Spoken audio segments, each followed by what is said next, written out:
صلو علی الحبیب صلی اللہ علی محمد صلی اللہ علیہ وسلم۔ اس زہریلے جانوروں سے محفوظ رہنے کی دعا، آئیے اس کو بھی سماعت فرما لیجئے۔ انشاءاللہ عز و جل زہریلے جانوروں سے محفوظ بھی رہیں گے انشاءاللہ عز و جل۔ یہ دعا جو ہے نماز فجر اور مغرب کے بعد ہر روز 3 بار پڑھ لیجیے، اول آخر 3 بار درود پاک بھی پڑھ لیجیے، انشاءاللہ عز و جل زہریلے جانوروں سے محفوظ رہیں گے۔ دعا کیا ہے اس کو یاد کر لیجیے، اور یاد کر کے کسی قاری صاحب کو سنا بھی ضرور لیجیے تاکہ غلطی ہو تو دور ہو جائے۔ دعا کیا ہے؟ اعوذ بکلمات اللہ التامات من شر ما خلق۔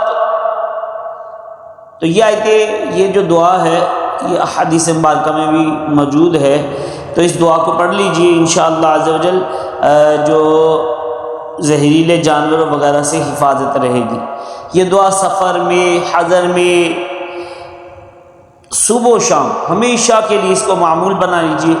زہریلی چیزوں سے، سانپ بچھو وغیرہ سے محفوظ رہنے کے لیے یہ مجرب عمل ہے۔ کیا پڑھیں گے؟ اعوذ بکلمات اللہ التامات من شر ما خلق، اور ساتھ میں اگر یہ بھی ہو جائے سلام علی نوح فی العالمین، کیا کہیں گے؟ سلام علی نوح فی العالمین۔ خدا نے چاہا تو زہریلے جانور، سانپ بچھو وغیرہ سے محفوظ رہیں گے انشاءاللہ عز و جل۔ یہ بھی نہایت مجرب عمل ہے۔